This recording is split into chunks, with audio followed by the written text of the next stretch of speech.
मैं श्री गुरु श्री चैतन्य मनोभीष्टं स्थापितं येन भूतले स्वयं रूप कदा मह्यं ददाति स्वपदान्तिकम्। हे कृष्ण करुणा सिंधु दीनबंधु जगतपते गोपेश गोपिका कांत राधा कांत नमस्तुते। तप्त कांचन गौरांगी राधे वृंदावनेश्वरी वृषभानुसुते देवी प्रणमामि हरिप्रिये। वाञ्छाकल्पतरुभ्यश्च कृपा सिन्धुभ्यैव च पतितनाम पावनेभ्यो वैष्णवेभ्यो नमो नमः। श्रीकृष्ण चैतन्य प्रभु नित्यानंद श्री अद्वैत गदाधर श्रीवासादि गौर भक्त वृंद। हरे कृष्णा कृष्णा कृष्णा हरे हरे, हरे राम राम राम हरे हरे। नमो विष्णुपदाय कृष्णपृष्ठाय भूतले श्रीमते भक्तिवेदांत स्वामिनित्य नामिने नमस्ते सरस्वती देवे गौरवाणी प्रचारिणे निर्विशेष शून्यवादी पाश्चात्य देशतारिणे। हरे कृष्ण।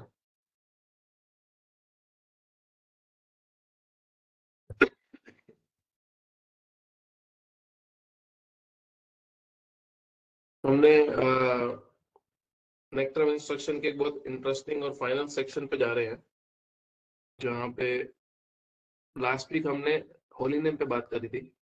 7th वर्स किया था ना, कवर हमने खत्म किया था, जिसमें भगवान के नाम की महिमा पे हमने डिस्कस किया था। वो इतना पावरफुल है भगवान का नाम कि वो भले ही हमारी बीमार अवस्था में हमें कड़वा एक्सपीरियंस हो उसकी स्वीटनेस, बट एक्चुअली वो क्योर भी है और वो फाइनल डेस्टिनेशन भी वही है। हम्म। हमारी बीमारी का इलाज भी वही है, और बीमारी होने के बाद जिस चीज का स्वाद लेना है वो भी हरि नाम ही है। तो जैसे मैं एग्जांपल दे रहा था कि सपोज किसी की दवाई भी जलेबी हो और ठीक होने के बाद भी वो जलेबी खाना चाहता हो, बट खाते समय जब बीमारी के समय पे उसको जलेबी कड़वी लगेगी। तो होली नेम का एग्जैक्टली वो नेचर है कि हमारी जो मटेरियल डिजायर्स हैं, जो मटेरियल हमारे जो आ, अविद्या के कारण हम मटेरियल कंडीशनिंग में फंसे हैं, भौतिक भौतिकवाद हमारे में कूट कूट के भरा हुआ है, वो भगवान के नाम से ही जाएगा। प्रभुपाद इसमें एक जगह पे एक स्टेटमेंट बोलते हैं, बड़ी इंटरेस्टिंग और बड़ी बड़ी स्ट्रांग स्टेटमेंट है, अगर उस पर थोड़ा ध्यान दिया जाए कि एक जीव का नेचुरल जो कंडीशन है, उसका जो स्वरूप है, वो क्या है कि वो कृष्ण का नित्य दास है। अब हमारा नेचुरल जो कंडीशन है, अब ये स्टेटमेंट सुन के कैसा लगा? हाँ, बहुत बारी सुनिए। हाँ, जीव का नेचुरल कंडीशन क्या है? भगवान का दास है। इसका लिटरली मतलब ये हुआ कि हम जो भी अपने जीवन में कर रहे हैं, जो भी हमने ड्यूटीज पाल रखी हैं, जो भी जितना भी हमारे प्रपंच हमारे जीवन में इर्द गिर्द हमारे चल रहा है, पारिवारिक लेन देन, काम पे जाना, घर संपत्ति प्रॉपर्टी गाड़ी ब्ला ब्ला वटेवर, ये सारा का सारा अननेचुरल है। सारा का सारा अननेचुरल कंडीशन में हमारी अननेचुरल कंडीशन की हमारी अननेचुरल अवस्था है। ये हम स्वाभाविक स्वरूप में नहीं है अपने। स्वाभाविक स्वरूप क्या है जीव का? हमारा कि भगवान के दास है। अब भगवान ने कृपावश उस स्वाभाविक स्वरूप को अचीव करने के लिए वर्णाश्रम का सिस्टम का प्रोसेस दिया है कि को चलो ठीक है, गृहस्थ आश्रम में जाओ, ब्रह्मचारी बने, कोई गृहस्थ आश्रम में जाए, धीरे धीरे ग्रेजुअली प्योरीफाई हो, वानप्रस्थ में संन्यास ले। इवन सन्यासी भी हो, ज- जब तक वो 100% भगवान के सेवक के रूप में स्थित नहीं होगा, तब तक वो नेचुरल कंडीशन में नहीं पहुंचा है। अपनी प्रिपरेशन हो रही है नेचुरल कंडीशन में आने की।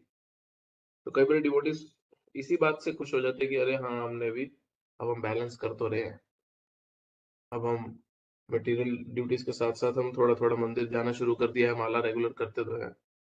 वो स्टेप लेने के लिए अच्छा है, बट ये जरूर खुद को बताते रहना चाहिए कि वो नेचुरल कंडीशन में हम अभी भी नहीं आए।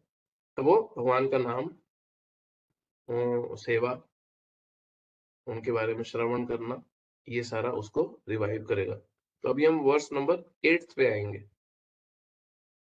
8th 9th 10th और 11th, स्पेशली 9th 10th और 11th तो बहुत एक्सक्लूसिवली गोवर्धन और राधा कुंड के बारे में बात करेंगे। 8th हमें उसकी तरफ लेके जाएगा अभी। 8th number shloka.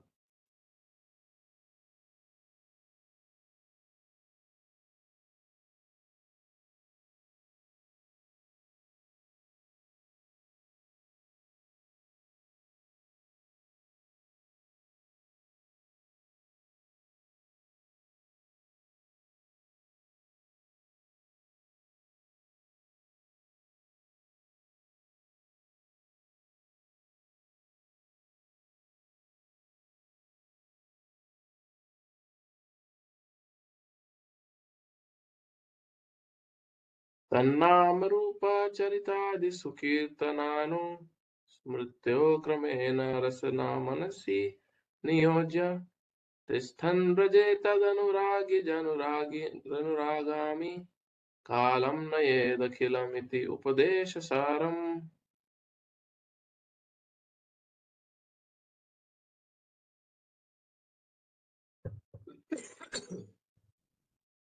The essence of all advice is that one should utilize one's full time, 24 hours a day, in nicely chanting and remembering the Lord's divine name, transcendental form, qualities, and eternal pastimes, thereby gradually engaging one's tongue and mind. In this way, one should reside in Vraja, Golok Vrindavan Dham, and serve Krishna under the guidance of devotees. One should follow in the footsteps of Lord's beloved devotees who are deeply attached to his devotional service. अभी पिछले वर्ष में हरि नाम की महिमा बता के अभी रूप गोस्वामी क्या कह रहे हैं कि एसेंस क्या है सारी एडवाइस का, 24 घंटे क्या करना चाहिए, भगवान के गुणगान, उनके बारे में बात करना, उनके बारे में सुनना, उनको सुंदर दर्शन देखना, उनकी क्वालिटीज और उनकी लीलाओं के बारे में स्मरण करना। इस तरह अपने जीव को और अपने मन को पूरी तरह एंगेज इसमें कर लेना चाहिए। क्यों? क्योंकि ये नेचुरल कंडीशन की स्टेज में एक जीव आ जाएगा अगर ऐसा कर लेता है। अब ये करने के लिए वो क्या सजेस्ट कर रहे हैं, इसलिए इन दिस वे एक व्यक्ति वृंदावन धाम में रहे। क्या करे वहां पे वृंदावन धाम में? जाए टूरिस्ट की तरह घूमे फिरे, अपनी मर्जी से रहे? नहीं, एक वरिष्ठ भक्त की, गुरुजनों की गाइडेंस के अंदर उनके संरक्षण में रहे, भक्तों के, गुरुजनों के संरक्षण में रहे, और इस तरह उन भगवान के भक्तों के पद चिन्हों को फॉलो करे जो बहुत डीपली भक्ति से जुड़े हैं, बहुत डीपली भक्ति से अटैच्ड है। तो बहुत लोग जो है वो वृंदावन जाते हैं, बहुत लोग जो है वो धाम जाते हैं। अब कोई व्यक्ति धाम जाता है टूरिस्ट की तरह घूमने फिरने, कोई व्यक्ति धाम जाता है क्यूरियोसिटी से कि अरे मैंने अपनी लिस्ट में टिक करना है कि मैं यहाँ भी हो आया, इस तीर्थ स्थान पे भी हो लिया, वहां पे भी हो आया, अच्छा मैं अभी तक ना रामेश्वरम नहीं गया, चलो इसको भी टिक मार दें, मैं मथुरा वृंदावन नहीं गया, टिक मार दें। तो कोई इस तरह आता है। कोई व्यक्ति जो थोड़ा सा भक्ति भाव वाला है वो आता है रेगुलर रेगुलर 1 2 4 महीने के बाद दर्शन करने और अपनी भक्ति को रिवाइव करने, वो अच्छा है। कोई आता है वहां पे पूरी तरह से सेटल होने की, मैं अपना जीवन यहीं वृंदावन धाम से शरीर अपना त्याग के भगवान के धाम जाना चाहता हूँ, तो वो आता है कि मैं दृढ़ता से यहाँ पे टिक के भक्ति करूंगा। अब अगले श्लोक में हम देखेंगे, और इस श्लोक में भी रूप गोस्वामी एडवाइस दे रहे हैं कि ये भक्त, हम हर भक्त को भगवान के धाम में वास करना चाहिए। अब प्रैक्टिकली स्पीकिंग वो हो नहीं सकता हर किसी के लिए। क्यों? सबके अपने कमिटमेंट्स हैं, पारिवारिक कमिटमेंट्स हैं, ड्यूटीज हैं, जब रिटायर होंगे उसके बाद भी पॉसिबल है कि नहीं है, तो क्या करें? अब वो हम इसमें देखेंगे, आगे भी आएगा कि एक व्यक्ति को फिर अपने आसपास वो माहौल ढूंढना पड़ेगा जो वृंदावन का माहौल हो, जो उसको वृंदावन या व्रज धाम, मथुरा मथुरा मंडल का भगवान की किसी लीला स्थली कि जैसी चेतना वहां पे होनी चाहिए वैसी उसके या तो घर पे हो, या वो मंदिर में रहता हो तो मंदिर में हो, और अगर ना घर पे है और मंदिर में नहीं रहता तो रेगुलरली मंदिर जैसी जगह पे उसको जाना चाहिए, अपना समय बिताना चाहिए, और उससे ही कनेक्टेड उसकी चेतना रहनी चाहिए। तो अभी हम इसमें बेसिकली ये कॉन्सेप्ट समझना बहुत जरूरी है कि क्यों, क्या इसका मतलब है जब बोला गया कि ब्रज धाम में, भगवान के धाम में वास करना चाहिए। मन का एक बड़ा पिक्यूलियर, बड़ा एक टिपिकल नेचर है, स्वभाव है मन का। वो ये है कि वो बहुत सारे अनंत कोटि संस्कारों को जमा करके बैठा है, बहुत सारे इंप्रेशंस को मन ने इकट्ठा कर रखा है। तो मृत्यु के समय होता क्या है कि जो जो इंप्रेशन, जो जो संस्कार मन में, बुद्धि में भर रखे हैं, वो हमारे लिए एक सर्टेन टाइप का शरीर तैयार करते हैं अगले जन्म के लिए। अब किसी के मन में अगर 20% भक्ति भाव है और 80% भौतिकतावाद है, भौतिक भाव है, इस मटेरियल क्रिएशन से जुड़े उसकी इच्छाएं हैं, तो उसको अगला शरीर वैसा ही मिलेगा कि वो डिवोशनली भी इंक्लाइंड होगा, बट उसकी इस जगत में भी कुछ ना कुछ हासिल करने की इच्छाएं होंगी, तो उसका मन और बुद्धि उसको वैसा ही शरीर प्रोवाइड करेगा। गीता में भगवान जैसे बोलते हैं, यम यम वापि स्मरण भाव, हम तो जानते हैं अंत कलेवरम। जिस जिस भाव में व्यक्ति जिस स्मरण में अपना शरीर त्यागता है, वैसा ही उसको शरीर अगले जीवन में मिलता है। इसलिए पूरा का पूरा प्रोसेस क्या है हमारा, इसी मन को ट्रेनिंग देना, इसी बुद्धि को और मन को ट्रेनिंग करके प्यूरिफाई करना ताकि ये किस निष्कर्ष पे आ सके कि मुझे हमारे को क्या अचीव करना है। हमारे को मटेरियल जो मोटिव्स हैं, जो भौतिक जगत में, इस मटेरियल वर्ल्ड में हमने जो गोल सेटिंग कर रखी है कि मुझे इसी ही जगह पे, इसी मटेरियल वर्ल्ड में सक्सेस पानी ही पानी है, चाहे कुछ मर्जी हो जाए, उसको चेंज कर सके, उसको डाइवर्ट कर सके। एकदम इस उम्र में नहीं, क्योंकि फैमिली रिस्पॉन्सिबिलिटीज वगैरह सब कुछ होंगी, तो एटलीस्ट प्लान तो करे कि बाय द टाइम रिटायरमेंट की उम्र आए, वो व्यक्ति इससे परे जा सके।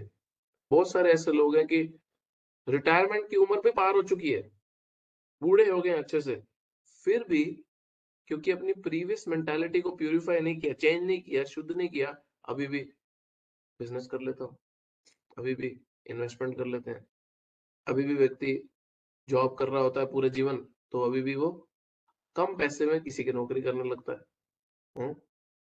वो एक जगह पे स्थिर रह के अपने मन को की स्ट्रेंथ पे भक्ति कर ही नहीं पाता, भले वो धाम भी क्यों ना चला जाए, धाम भी क्यों ना चला जाए, उसका पूर्व संस्कार उसके कॉन्स्टेंटली उसको ट्रबल करते रहेंगे। बड़ा इंपॉर्टेंट है। तो मटेरियल मोटिव्स छोड़े, जो भगवान जो प्रभुपाद जी ने भगवान ने नियम दिए उनका पालन करे और भगवान के नामों का रेगुलरली उच्चारण करे, तो अपने मन को ट्रेन करे इससे। अभी जो जो इसमें एक पूरे श्लोक के अंदर बात आई है कि ब्रज धाम में रहना है, हाँ, अब वो इसमें रिकमेंडेशन क्या है, 84 कोस में कहीं भी मतलब जहाँ भगवान ने अपनी लीला लीला करी है। अब उस स्थान की महिमा हम सब जानते हैं, बट सबके लिए प्रैक्टिकल वहां पे रहना है नहीं, तो इसलिए बहुत इंपॉर्टेंट है कि हमारा मन का जो स्मरण है वो उसी ही चेतना का हो जो धाम में, भगवान की धाम में चेतना रहती है। उस पर डिस्कस करेंगे कि वो अचीव कैसे किया जा सकता है। वो बहुत केयरफुली और सक्सेसफुली अचीव किया जा सकता है, खुद को प्रॉपर डिवोटीज के संरक्षण में, भक्तों के संरक्षण में रख के, खुद को प्रॉपर भक्तों के संरक्षण में रख के ही वो अचीव किया जा सकता है। कैसे अचीव किया जा सकता है, जब हम उन डिवोटीज का संग करें जो हमसे तो ऑफ कोर्स एडवांस हो, which is no doubt, but उनको भगवान के प्रति प्रीति का जिनका भाव हो, भगवान के प्रति भगवान के लिए उनके मन में प्रेम का, भले ही वो प्रेम की हाईएस्ट स्टेज पे ना पहुंचे हो, बट उनके मन में भगवान के प्रति हमसे कहीं ज्यादा प्रीति और प्रेम का भाव होना चाहिए। तो नेचुरली जो उनके मन में भगवान के प्रति जो प्रीति का भाव है, वो हमारे मन में थोड़ा थोड़ा रिफ्लेक्ट करने लगेगा उनके संग से।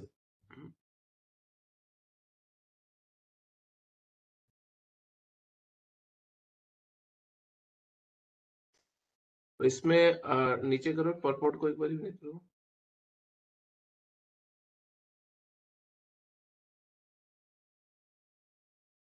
जाते जाओ जाते जाओ जाते जाओ।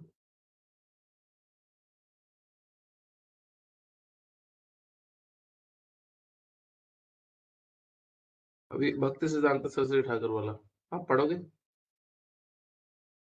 यहाँ से लिखा, शीला भक्ति सिद्धांत Saraswati Thakur has commented. Srila Bhaktisiddhanta Saraswati Thakur has commented as follows upon this verse. One who has not yet developed interest in Krishna consciousness should give up all material motives and train his mind by following the progressive regulative principles, namely chanting and remembering Krishna and his name, form, quality, pastimes, and so forth. In this way, after developing a taste for such things, one should try to live in Vrindavana and pass his time constantly remembering Krishna's name, fame, pastimes, and qualities under the direction and protection of an expert devotee. This is the sum and substance of all the instruction regarding the cultivation of devotional service. भक्तिसिद्धांत महाराज यही 3 points बोल रहे हैं जो हमने discuss करे। No material motive, कोई भौतिक motive ना रखे अपना, नियमों का पालन करें और भगवान का नाम ले, भक्तों की डायरेक्शन में, उनके प्रोटेक्शन में, धाम में रह के सेवा करें और प्रोग्रेस बहुत स्पीड से एक्सपीरियंस करेगा वो डिवोटी। आगे अब आगे वो ग्रेडेशन बता रहे हैं कि श्रवण अवस्था से स्मरण अवस्था पे कैसे आना है, श्रवण दशा से स्मरण दशा पे पहुंचना कैसे है। In the neophyte stage, one should always engage in hearing Krishna Katha. This is called Shravana Dasa, the stage of hearing. By constantly hearing the transcendental holy name of Krishna and hearing of his transcendental form, qualities, and pastimes, one can attain to the stage of acceptance called Varana Dasa. When दशा one दशा attains वर्ण दशा, Varna Dasha, दशा when मतलब one attains state जो तुम्हारी स्थिति है। when one attains this stage, he becomes attached to hearing of Krishna Katha. When one is able to chant in ecstasy, he attains the stage of Smaranavastha, the stage of remembering. Recollection, absorption, meditation, constant remembrance, and trance are the 5 items of progressive Krishna Smarana. At first, remembrance of Krishna may be interrupted at intervals, but later remembrance proceeds uninterrupted. When remembrance is uninterrupted, it becomes concentrated and is called meditation. When meditation expands and becomes constant, it is called Anusmriti. By uninterrupted and unceasing Anusmriti, one enters the stage of Samadhi or spiritual trance. After Smarana Dasha or Samadhi has fully developed, the soul comes to understand his original constitutional position. At that time, he can perfectly and clearly understand his eternal relationship with Krishna. That is called Sampati Dasha, the perfection of life. तो अभी ये इसको simple कर देते हैं क्योंकि ये काफी कॉम्प्लिकेटेड टर्म्स भी यूज हो रही है इसमें, इसको सीधी साधारण भाषा में समझ लेते हैं कि श्रवण दशा क्या है। श्रवण दशा क्या है? जहाँ पे एक नियोफाइट, नया भक्त, नया स्टार्टिंग कर रहा है जो भक्ति अपनी, वो भगवान की कथा सुनना शुरू करता है और रेगुलर सुनता है। वो भगवान की कथा रेगुलर सुनने लगता है। उसकी अगली स्टेज क्या है जो वर्ण दशा है कि रेगुलरली भगवान की कथा सुनने से, कॉन्स्टेंटली भगवान की कथा सुनने से, भगवान के गुणों के बारे में, भगवान की लीला, भगवान के रूप के बारे में सुनने से वो किस स्टेज पे आ जाता है? वो स्वीकृति की स्टेज पे आ जाता है, वो एक्सेप्टेंस की स्टेज पे आ जाता है कि मैं कृष्ण का दास हूँ, वो मेरे मास्टर हैं, मैं उनका सेवक हूँ, मुझे उनसे संबंध स्थापित करना है, और इस भाव से वो भगवान के बारे में सुनने लगता है। अभी हम थ्योरेटिकली इस एक्सेप्टेंस की स्टेज पे हैं कि हम भगवान के दास है, बट जब ये कन्विक्शन आ जाएगी तो ये वर्ण दशा की स्टेज पे आता है। जब ये कोई व्यक्ति इस स्टेज पे पहुंच जाता है, वर्ण दशा की स्टेज पे, तब उसकी बड़ी अटैचमेंट हो जाती है किससे? भगवान के बारे में सुनने से। उसकी अटैचमेंट आ जाती है भगवान के बारे में सुनने से। उसको फिर माला करते समय, भगवान का नाम लेते समय सुख की अनुभूति होती है, हैप्पीनेस की अनुभूति होती है। हमारी तरह नहीं है जिसको माला खत्म करने के बाद हैप्पीनेस की अनुभूति होती है। ये हमारी सिचुएशन है। हम जब भगवान का नाम उच्चारण कर रहे हैं उस समय पे हमें कितना हैप्पीनेस एक्सपीरियंस हो रहा है सिर्फ भगवान के नाम के संग के कारण, वो बताएगा हम कितने प्रोग्रेस करें। बट हमारे लिए, कितने भक्तों के लिए चैंटिंग का समय पता कैसा है? या तो अगर तो मल्टीटास्किंग नहीं कर रहे, अगर वो सिर्फ एक जगह बैठ के माला कर रहे हैं, तो बहुत सारे भक्तों के लिए चैंटिंग का समय ऐसा है जहाँ पे वो अपना दिन प्लान करते हैं, जहाँ पे किससे क्या जवाब सवाल करना है वो डिसाइड होता है। किसी ने कुछ बोल दिया होगा तो उससे जो भी मन में अच्छे बुरे जो विचार चल रहे होंगे वो डिसाइड होगा चैंटिंग के समय। और फिर जीवन भर की प्लानिंग, इन्वेस्टमेंट कहाँ करनी है, बच्चों को कहाँ लेके जाना है, खुद कहाँ जाना है, अब क्या होगा, दोपहर में क्या करना है, शाम में क्या होगा, कल परसों क्या होगा, हफ्ते पहले क्या होगा, ये वो जो 2 घंटा है वो हमारे को बड़ा पीसफुल पर्सनल टाइम मिलता है अब ये सब विचार करने के लिए। बट जिसकी चैंटिंग अच्छी है उसको भगवान का नाम लेने में आनंद आता है। हम्म? हम ज्यादातर अपनी स्मृति भगवान में नहीं, अपनी स्मृति अपने दिनचर्या में, अपनी प्लानिंग में ही खो देते हैं। होता है कि नहीं होता ऐसा कितनी बारी? और 10-10 माला बीत जाती है और नोट करता है व्यक्ति, कह रहे मैंने तो ध्यान से बैठ के 5 मिनट भी नहीं सुना भगवान का नाम, सुना ही नहीं है। तभी बहु जन्म करे यदि श्रवण कीर्तनम तबु तना पाए कृष्ण परे प्रेम धन। बहुत जन्मों तक भी ऐसी चैंटिंग करते रहेंगे तभी कृष्ण का प्रेम धन नहीं मिलेगा। प्रॉब्लम है। तो अब ये जो स्मरण दशा है, ये स्मरण अवस्था है, इसकी जो जो भगवान को रिमेम्बर करने की स्टेज है और उसकी हाईएस्ट स्टेजेस पे जाता है, उसमें आगे 5 आइटम्स हैं, ये 5 लेवल्स हैं। फिर इसी पैराग्राफ में उसको एक्सप्लेन किया हुआ है। तो वो 5 लेवल्स, 5 आइटम्स क्या है, जिसमें पहला क्या है? स्मरण सबसे पहला, जिसमें उसकी रिमेम्बरेंस और भगवान की जो है नीचे वाली लाइन, रिकलेक्शन जो है, एब्जॉर्प्शन, मेडिटेशन जो है, वो एट फर्स्ट वो कभी कभी इंटरप्ट हो जाती है इंटरवल्स में। नीचे वाली लाइन है, शुरू में उसमें इंटरप्शन आती है, शुरू में रुकावट आ जाती है उस भगवान के स्मरण में, बट बाद में भगवान की रिमेम्बरेंस उसको ओवर पावर कर लेती है और इंटरप्शन बंद हो जाती है। हाँ? उसकी फिर एब्जॉर्प्शन बढ़ती है, उस भक्त की एब्जॉर्प्शन बढ़ती है भगवान के चिंतन में बिना किसी डिस्ट्रैक्शन के, फिर वो इधर उधर भटकता नहीं है उसका मन। तब वो मेडिटेशन या ध्यान की स्टेज में आता है, तब वो ध्यान की स्टेज पे आता है जहां पे वो कॉन्सेंट्रेटेड रिमेम्बरेंस कर पाता है, फोकस। उसका फिर भगवान का जो स्मरण है वो बड़ा ही थिक, एकदम अनइंटरप्टेड, बिना किसी रुकावट डिस्टरबेंस के रहता है। ये ध्यान की अवस्था है, मेडिटेशन की अवस्था है। जब वो ध्यान की अवस्था में लगा रहता है, तब वो स्टेज आती है अनुस्मृति की। हम्म? जब अनुस्मृति की स्टेज चलती रहती है, अनुस्मृति और क्या होता है, स्पिरिचुअली में उस भक्त स्पिरिचुअली वो ट्रांस में है, अब वो पूर्ण रूप से खोया हुआ है भगवान के नाम में, गुण में, लीला में। जब ये लंबे समय तक चलती रहती है तब वो समाधि की स्टेज आती है। हाँ, तब वो समाधि की स्टेज में एंटर करता है। अभी ये स्मरण दशा, ये स्मरण की अवस्था में ये 5 चल रहे हैं। तो पहला क्या था? श्रवण दशा, भगवान के बारे में उसने सुनने शुरू किया। फिर उसमें एक्सेप्टेंस आई तो आया वर्ण दशा। फिर तीसरा था स्मरण दशा, जिसमें ये 5 हमने पढ़े हैं। कैसे होता है? भगवान के बारे में टूटा फूटा सुनता है, फिर फोकस हो जाता है। फिर फोकस जब उसका लंबे समय तक रहता है तो वो ध्यान की, मेडिटेशन की अवस्था में आता है। जब ध्यान मेडिटेशन की अवस्था लंबे समय तक चलती है तो वो अनुस्मृति की स्टेज में आता है। जब अनुस्मृति उसकी लंबी चलती है तो वो समाधि की स्टेज में आ जाता है, पूर्ण रूप से फिक्स्ड। तब उस साधक को क्या अचीव होता है? तब उसको अचीव होता है वो रियलिटी जिसको बोला जाता है आपान दशा। मतलब उसको अपना भगवान के साथ संबंध क्या है, वो उसको क्लैरिटी उसमें आ जाती है। हाँ? वो क्लैरिटी उस भक्त को बहुत क्लियरली मिल जाती है। और फिर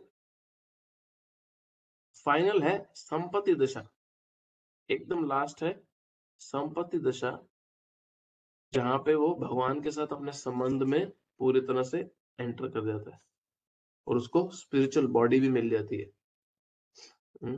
तो ये स्टेजेस हैं जो सिर्फ भगवान का नाम, उनके बारे में स्मरण, नियमों का पालन करने से, मटेरियल डिजायर्स को साइड रखने से, भक्ति सिद्धांत महाराज बोल रहे हैं धाम में रह के या उस चेतना में रह के, धाम वाली चेतना में रह के एक भक्त अचीव करता है ये ग्रेडेशन से। इट्स गुड टू नो कि एग्जैक्टली धीरे धीरे धीरे ये होता कैसे है, इसके पीछे का साइंस क्या है।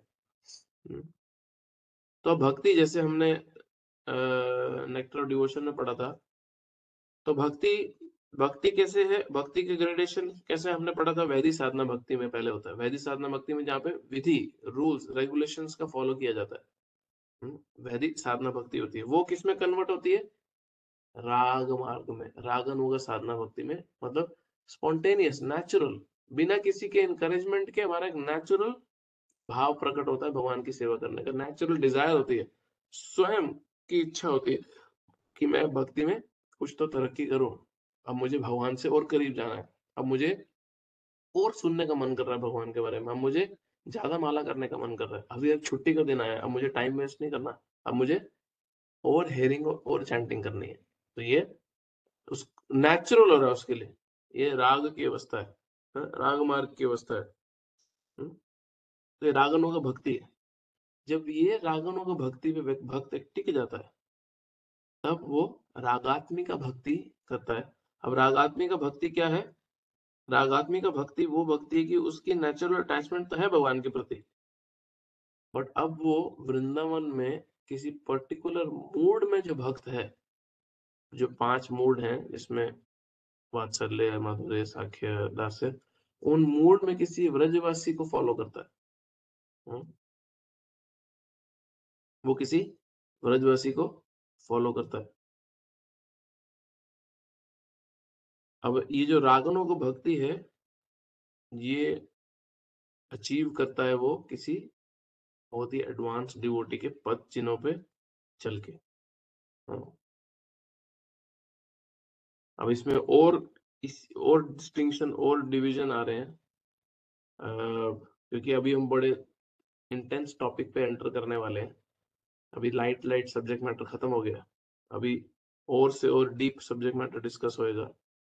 तो अभी इसमें फिर जो रागानुग भक्ति है, जो साधना में जो रागानुग भक्ति है, उसमें 2 डिवीजन है। बाह्य मतलब एक्सटर्नली परफॉर्म की जाती है, जो उसकी भक्त की हेयरिंग और चैंटिंग है, और दूसरा क्या है, अंतर, एक बाह्य है, एक अंतर है, एक इंटरनल है, जहाँ पे वो बाहर से तो अपनी हेयरिंग चैंटिंग एक भक्त कर रहा है, वो बाहरी हो गई। इंटरनली क्या हुई, जहाँ पे वो अपनी परफेक्टेड स्पिरिचुअल फॉर्म में, अपने सिद्ध रूप में, जो उसका स्पिरिचुअल फॉर्म है भगवान के धाम में, उसमें भगवान की सेवा कर रहा है वृंदावन में।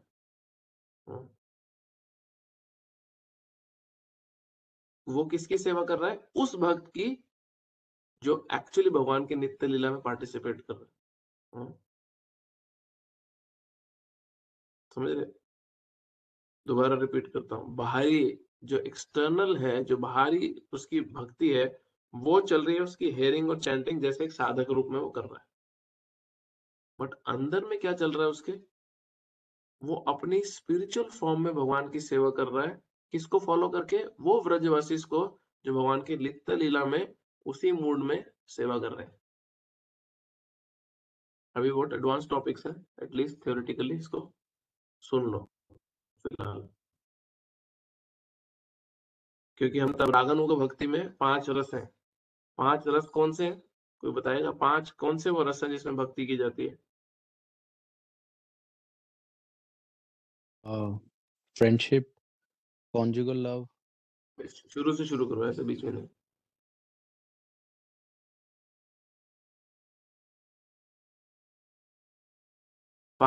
पांच कौन से रस हैं जिसमें भक्ति करते? 5 मेलोस क्या हैं जिसमें भक्ति करता है, भगवान से रिलेशन होता है उसका? सबसे पहला क्या है उसमें? साख्या, फ्रेंडशिप। नहीं,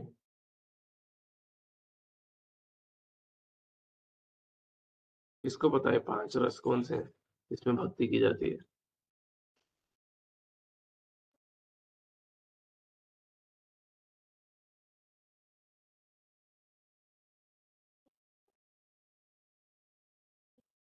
पहला हाँ? वात्सल्य। नहीं नहीं, वो तो सेकंड लास्ट है, काफी एडवांस है वो तो। शांत रस। शांत रस, करेक्ट। किसने बोला? मैंने प्रभु जी। हाँ, प्रिय मत, शांत रस मतलब न्यूट्रलिटी के, वो सिर्फ भगवान को, वो भगवान के साथ उसका संबंध कैसा है, आप मेरे प्रभु हैं और मैं, आप इतने महान हैं, मैं आपका यहाँ पे सेवा कर रहा हूँ। वो सेवक नहीं है, वो उस, आप भगवान को बहुत बड़ा और बहुत महान देख के उनकी सेवा करता है बस। तो इसके एग्जाम्पल क्या दे रखे हैं इसमें, देखो इसी पैराग्राफ में सामने लिखा हुआ है। उसके एग्जाम्पल क्या है, भगवान की गाय, भगवान की स्टिक, भगवान की फ्लूट, वहां पे कदम्बर ट्री, जो फूल माला भगवान ने पहनी है, वो सारे लिविंग एंटिटीज हैं। ये देखो ना ऊपर से आप 6th नंबर लाइन देखो, 6th नंबर लाइन देखो, उसके नीचे आओ, हाँ इसके नीचे आओ, नीचे नीचे, इन शांतरस, हाँ ये देखो स्क्रीन पे सामने है, वो भगवान की स्टिक की तरह, फ्लूट की तरह सेवा कर रहे हैं भगवान की। तो ये सारे चिन्मय जगत में हर चीज चिन्मय है, हर चीज में लाइफ है। तो भगवान की फ्लूट भी प्रे करती है, अरे आज मुझे आप यूज करना ये वाली फ्लूट को। वहां पे एक फूल भी प्रे करता है, आज मुझे कृष्णा अपने सर पे लगा लेना, ये मेरी माला बना के पहन लेना। तो ये शांत रस है। दूसरा क्या है, दास्य रस। शांत रस से ऊपर क्या है, दास्य रस, मतलब सेवक के रूप में, भगवान के सर्वेंट। तो जिसको दास्य रस में भगवान से संबंध स्थापित करना है, वो दास्य रस के जो मेन भक्त हैं उनको फॉलो करता है, उनके बारे में सुनता है, उनको फॉलो करता है। वो कौन है, चित्रक, पत्रक, रक्तक, ये भगवान के सर्वेंट थे। फिर है साख्य रस, जो भगवान के सखा, जो फ्रेंड्स हैं। उसके क्या एग्जांपल्स हैं, वो बलराम जी को, श्रीराम को, सुदामा को, मधुमंगल, बहुत सारे भगवान के फ्रेंड हैं, उनको फॉलो करता है।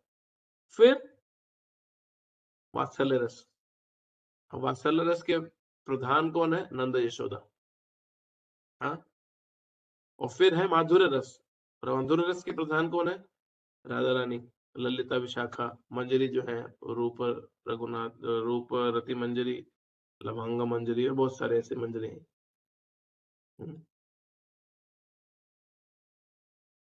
तो जो बहुत एडवांस स्टेजेस पे आ जाते हैं, अब ये सारी स्टेजेस पे हम बहुत दूर है इससे, ठीक है, बट एटलीस्ट थ्योरेटिकली हमें पता हो।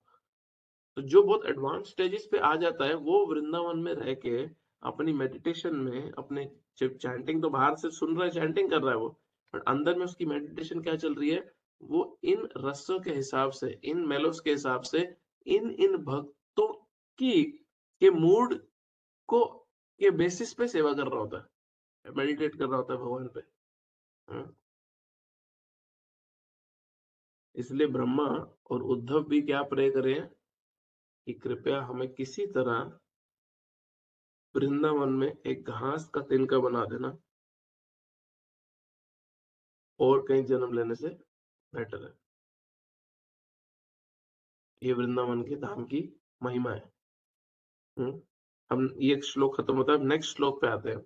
तो ये श्लोक में बेसिकली धाम में भक्ति करने की महिमा बताई है, और धाम में किस मूड से भक्ति की जाती है उसकी महिमा बताई है। अब नेक्स्ट श्लोक में आ जाओ, नेक्स्ट श्लोक में आ जाओ। अब वृंदावन की महिमा बताएंगे, और वृंदावन में अलग अलग जो स्थान है, और उसमें से टॉप मोस्ट स्थान क्या है, उस पे हमारे को लेके आएंगे रूप गोस्वामी।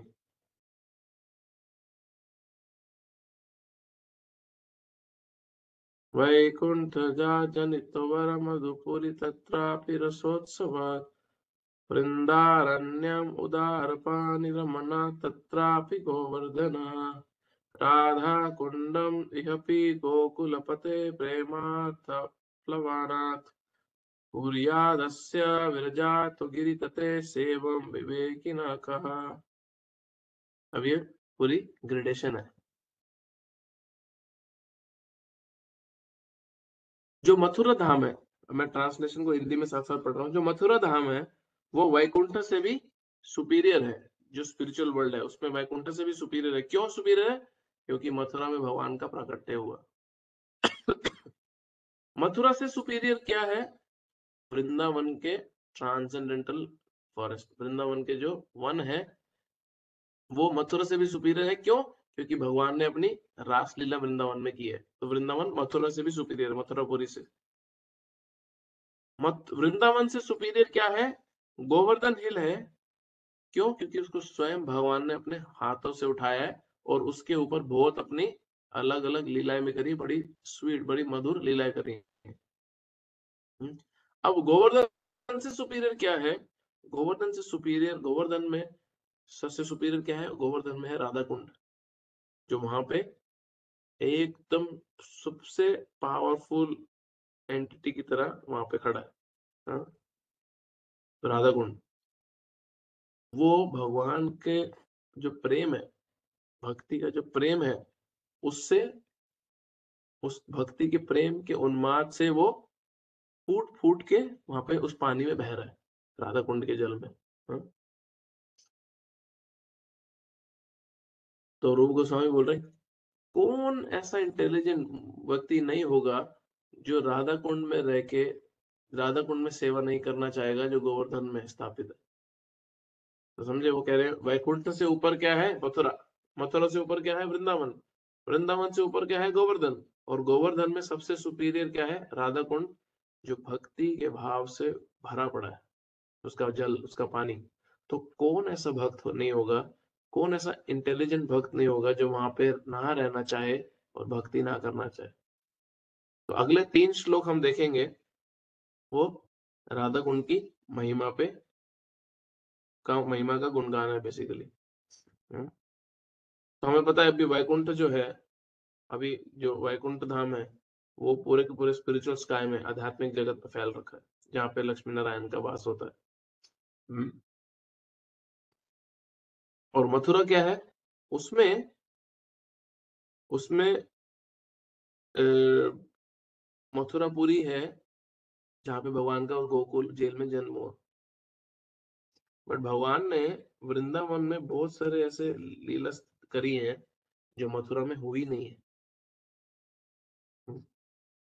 और फिर गोवर्धन को भगवान ने अपने खुद के हाथों से उठाया, और गोवर्धन पे भगवान की बहुत सारी ऐसे ग्रोव्स हैं, ऐसे निकुंज हैं, जहाँ पे राधा कृष्ण के सखियों के साथ भगवान की लीला होती थी। भगवान गोचारण करने जाते थे गोवर्धन पे, अपने सखाओं के साथ गोवर्धन के ऊपर खेलते थे। गोवर्धन उनको सारी की सारी फैसिलिटी प्रोवाइड करता था, मिनरल्स, पानी, अलग अलग फ्रूट्स, बहुत कुछ प्रोवाइड करता था उनकी लीला को करने के लिए।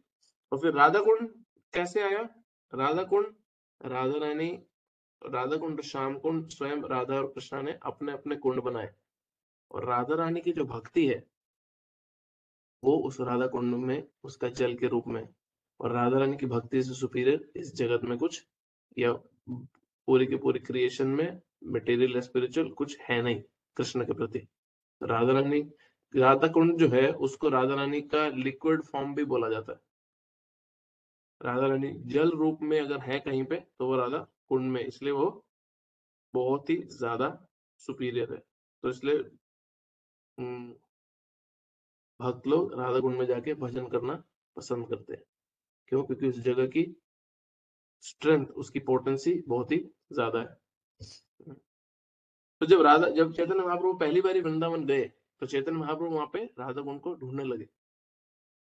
चैतन्य महाप्रभु ने वहां पे देखा, बहुत मुश्किल से उनको मिला, वहां पे पूरा राइस पैडी बन चुका था, बट उन्होंने फिर भी उस स्थान को खोजा, और फिर चैतन्य महाप्रभु ने वहां पे स्नान किया। और फिर बाद में जब उन्होंने 6 गोस्वामीज को, 6 गोस्वामीज को जब भेजा था वृंदावन के को एक्सकेवेट करने, उसमें जो लुप्त लीला स्थली थी उनको पुनः स्थापित करने के लिए जब 6 गोस्वामीज को भेजा गया वृंदावन, तो उन्होंने प्रॉपरली जाके राधा कुंड को और अलग अलग केशी घाट वगैरह, अलग बहुत सारे अलग अलग स्थानों को दोबारा से रीएस्टैब्लिश किया था।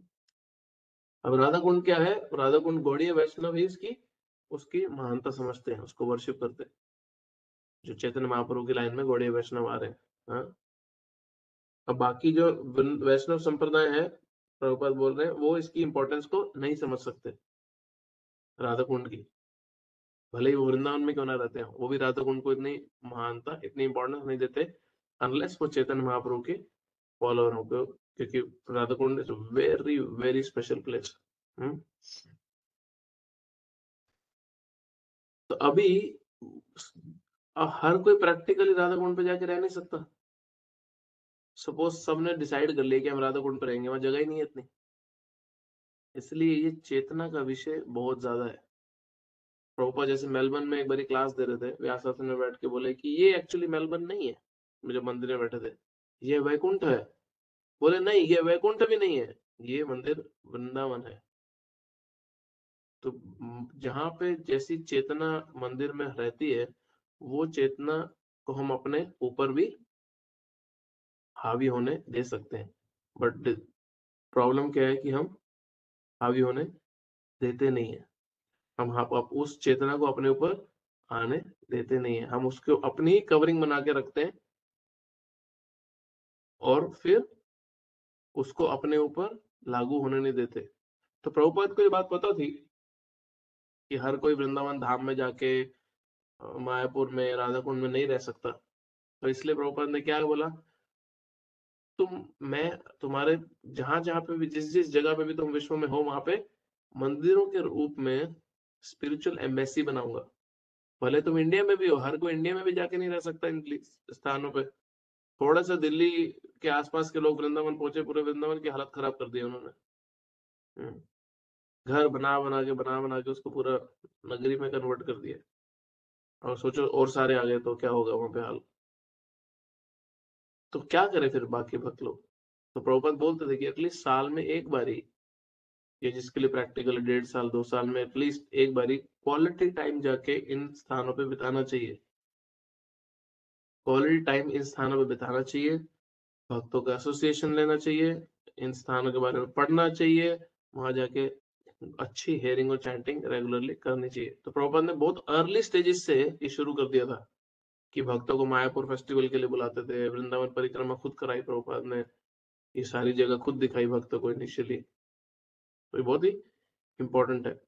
तो अगले भी जो 2 श्लोक हैं वो राधा कुंड के ही ऊपर है, और वो हम नेक्स्ट क्लास में खत्म कर देंगे, क्योंकि बहुत बड़े नहीं है, वो छोटे छोटे ही हैं। और उसके बाद आप लोग मुझे प्लीज अभी से ही बता दो कि कौन कौन प्रेजेंटेशन देना चाहेगा। मैं आप लोगों का टॉपिक अभी से देके रखूंगा, क्योंकि नेक्स्ट वीक हमारा ये बुक खत्म हो जाएगी, nectar of instruction. Next week nectar of instruction खत्म हो जाएगी, और फिर उसके अगले वीक हम प्रेजेंटेशंस कर लेंगे, जिसको भी प्रेजेंटेशन देनी, क्योंकि बड़े ही इंटरेस्टिंग, बड़े इंपॉर्टेंट टॉपिक्स हैं इसमें। और उसके बाद में हम नेचुरली एक ब्रेक लेंगे, क्योंकि ईयर एंड पे सब लोग ट्रैवल करेंगे, छुट्टियां भी होंगी बच्चों की स्कूलों की, फिर यहाँ पे बुक मैराथन भी शुरू हो जाएगा, और फिर आप लोगों को मैसेज पे पोस्ट कर दिया जाएगा कि हम नई बुक कौन सी शुरू कर रहे हैं, अगर हम शुरू कर रहे हैं, और अगर आप लोग करना चाहते हो तो।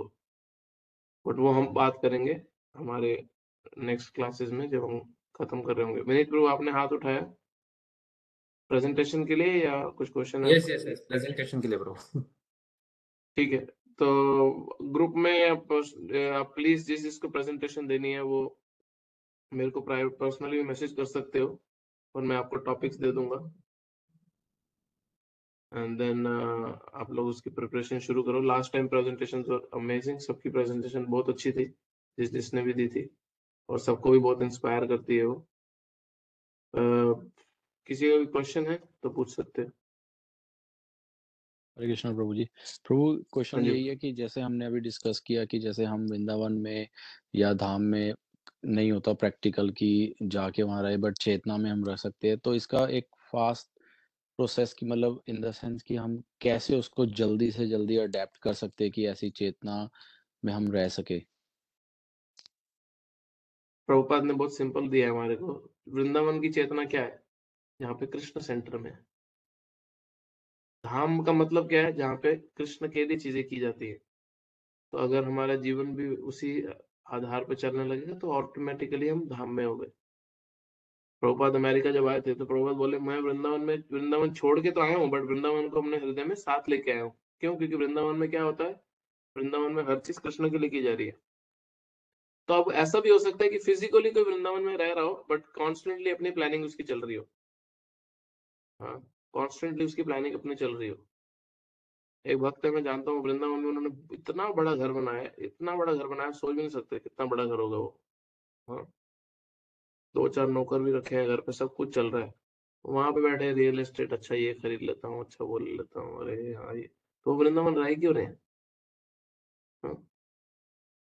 तो वृंदावन में रह के भी आप दिल्ली, बॉम्बे, कलकत्ता के हो सकते हो, और ऑस्ट्रेलिया में, अमेरिका में, दिल्ली, बॉम्बे कहीं पे भी रह के आप वृंदावन के हो सकते हो। कैसे? आपकी एक्टिविटीज, कार्य आप किसके लिए कर रहे हो वो डिसाइड करेगा। तो जितना हमारे लिए हो सकेगा, जितना जल्दी हम इस चेतना में पहुंच पाएंगे कि हम कार्य कर किसके लिए रहे हैं, वो डिसाइड करेगा हमारी चेतना कैसी है। यही डिसाइडिंग फैक्टर है basically.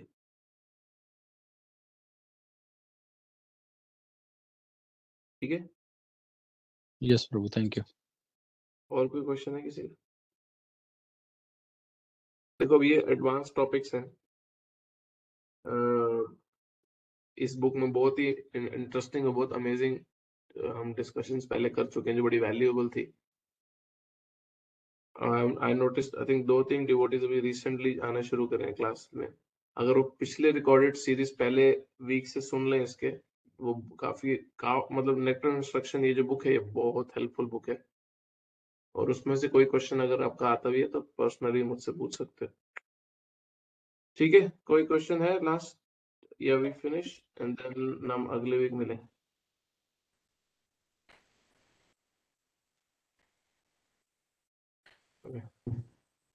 ग्रंथराज Shri Upadeshamrita nectar instruction की जय। श्रील रूप गोस्वामी श्रील प्रभुपाद की जय। हरे कृष्ण। हरे कृष्ण प्रभु। हरे कृष्ण प्रभु। हरे कृष्णा प्रभु जी। हरे कृष्ण। हरे कृष्ण। हरे कृष्ण प्रभु जी।